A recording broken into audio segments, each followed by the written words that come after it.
یولس هغه پاکستانیان چې په سعودي عرب کې دوی غلا کړې وه او داسې غلا یې کړې وه چې د خلکو د اکاونټونو نه په یو اومله طریقه باندې په فراډ سره پیسې ویستلې وې، هغه کسان ګرفتار شوي دي. هغوی ته کومه سزا اورول شوې ده؟ آیا د هغوی سرونه به وهل کېږي که بل څه به کېږي؟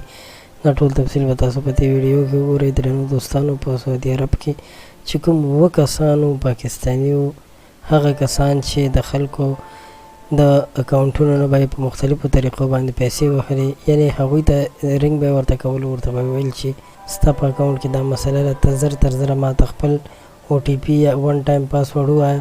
نو په دې سره به خو اوس مهال دوی د سعودي حکومت نیولې دي، ځکه چې دوی په خلاف کمپلین شوی او دغه 11 کسان چې دوی به دا لوبې کولې، دا کاتې به یې کولې، خلکو نه به یې په چل ول باندې پیسې وهلې، په زرګونو او لکونو درهم یې او ریالونه یې د خلکو نه وهلي دي. نو دوی اوس هم ګرفتار شوي دي. په خبر کې ویل کېږي چې دغه پاکستانو ته 7 کاله سزا ورکول شوې ده. د 7 کالو سزا نه پس به دوی بیا د سعودي عرب نه هم شړل کېږي او هېڅکله به سعودي عرب ته نشي ورتلی.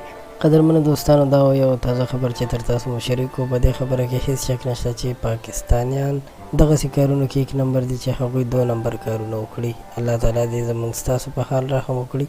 یقینا چې ډیره د شرم ډکه خبره ده چې خلک وایي چې د پلانکي ملک یو کس د غلا او یا په داسې تور کې ونیول شو.